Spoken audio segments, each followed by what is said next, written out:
नमस्कार साथियों, मेरा नाम है मनीष और आप देख रहे हैं यूथ जागरण। अभी जो है हम लोग बांकीपुर क्षेत्र के बिहारी साउ लेन में उपस्थित है। यहाँ पर जो है जनसुराज के सूत्रधार यानी कि प्रशांत किशोर आने वाले हैं, तो हम यहाँ पर जो उपस्थित लोग हैं उनसे कुछ बातें करने की कोशिश करेंगे।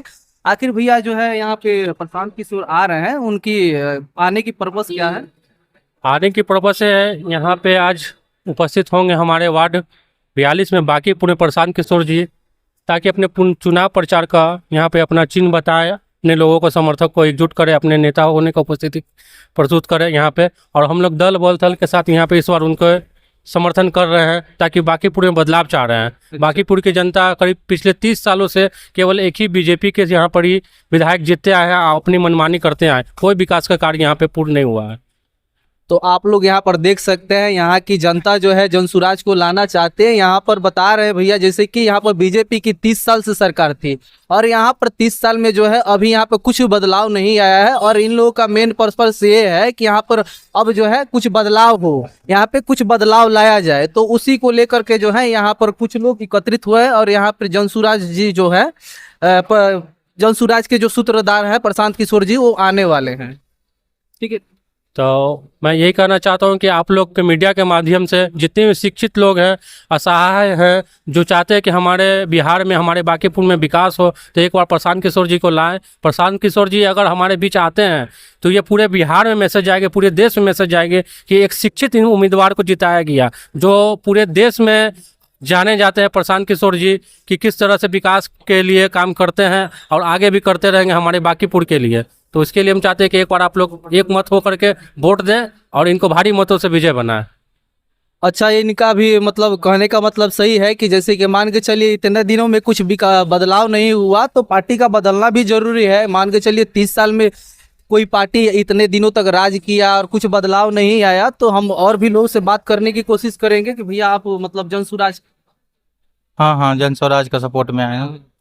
उसका कारण, मुख्य कारण यही है कि बिहार में जितना भी अभी तक नेता हुए हैं, चाहे वो सत्तारूढ़ पार्टी का हो चाहे विपक्ष का हो, प्रशांत किशोर उससे काफ़ी ज़्यादा शिक्षित आदमी है, योग्य हैं हर चीज़ में। जो है कि विपक्ष हो चाहे सत्ता पक्ष का आदमी हो, अभी जो वर्तमान समय में जो सम्राट चौधरी जो वर्तमान समय बिहार का जो सीएम है, एक नंबर का जाहिल है, न पढ़ा लिखा आदमी है, ऊपर से अपराधी छवि का आदमी को बना दिया गया सीएम, जो ना तो छात्रों को मुद्दा को, अभी लेटेस्ट में आप देख रहे होंगे दिल्ली से लेकर पटना तक जो प्रज्वलित मुद्दा है छात्रों के प्रति, वो मुद्दा को समझने का काम ना तो राज्य सरकार कर रही है बीजेपी का, न केंद्र सरकार कर रही है।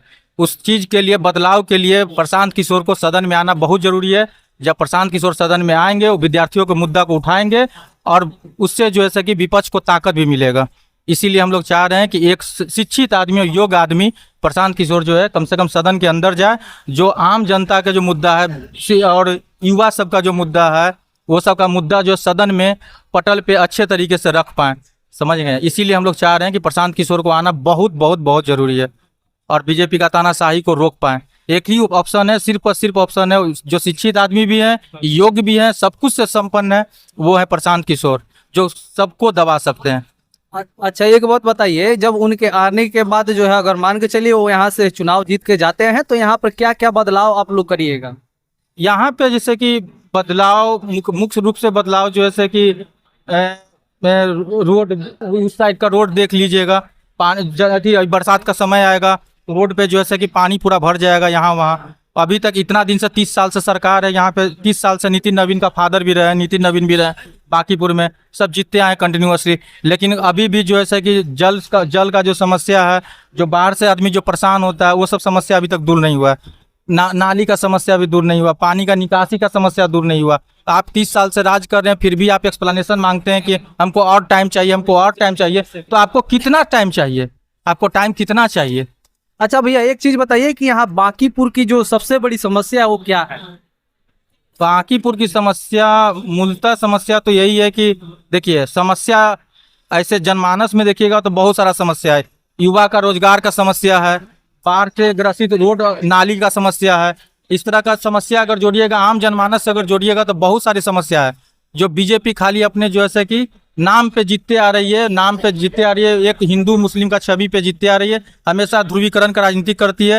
और ध्रुवीकरण का राजनीति का परिणाम है कि हमेशा जो है कि वो बांकीपुर से वो जीतते आ रहे हैं। इसके अलावा उनका कोई काम यहाँ पे हमको दिखता नहीं है। और ऊपर से जीतते जीतते इतना बड़ा जो है कि तानाशाह हो गया है कि ना तो केंद्र में मोदी सरकार सुन रहा है युद्ध का, ना यहाँ बिहार में जो है कि सम्राट चौधरी जी सुन रहे हैं। देखिए भैया का कहने का मतलब है कि यहाँ पर 30 साल से जो है बीजेपी की सरकार रही है, उसके पीरियड में जो है अभी तक यहाँ पे कुछ खास बदलाव नहीं हुआ है। तो इन लोग का मेन पर्पस यही है यहाँ पे कुछ बदलाव लाया जाए। यहाँ पर जो है अब की बार प्रशांत किशोर को जो है उसमें भाजपा का जो सरकार है उनको कम से कम एक चीज तो देखना चाहिए। कल जो पटना में घटना हुआ परसों 22 जुलाई को, जो छात्रों पर जो लाठीचार्ज हुआ या जो भी हुआ, इस मुद्दा को कम से कम बीजेपी के कम से कम राज्य सरकार तो देखे, कम से कम केंद्र सरकार नहीं देख रहा है। तो राज्य सरकार को चाहिए केंद्र सरकार के पास भेजने के लिए। बार बार पेपर लीक हो जाना, पेपर लीक होता है तो उससे जो है कि जो मेरिट वाला जो विद्यार्थी वो तो पीछे हट जा रहा है। ये बात अभी समझ रहे हैं। मेरिट वाला विद्यार्थी 20 को लड़का सुसाइड किया, इसका जिम्मेदारी कौन लेगा? विद्यार्थी का मांग तो कुछ नहीं था, अकाउंटेबिलिटी का मांग था। वो भी तानाशाही देखिए कि एक मंत्री का इस्तीफा नहीं हो सकता, तो इस सरकार में हो क्या सकता है? आप खुद सोच के देखिए कि इस सरकार में जब एक मंत्री का इस्तीफा लेने में इतना ही लोग को डर लग रहा है, तो विद्यार्थी के साथ कौन जो है कि अच्छे ढंग से पेश आएगा, अच्छे ढंग से उसका कार्यों को सुनेगा? तो आप लोग यहाँ पर देख सकते हैं कि लोगों में काफ़ी नाराजगी है पिछले सरकार को लेकर के है। और जो है अभी लोगों को जो है इसके बदलाव को लेकर के पूरी तैयारी चल रही है। बांकीपुर में जो है उपचुनाव होने वाला है, 30 तारीख को जो है इसका चुनाव होगा और 3 तारीख को इसका जो है निर्णय निकल के आएगा। तो देखते हैं कि जो बांकीपुर के लोग क्या चाहते हैं, बदलाव चाहते हैं या कि फिर वही सरकार चाहते हैं। तो आप सभी को इस चैनल से जुड़ने के लिए बहुत बहुत धन्यवाद।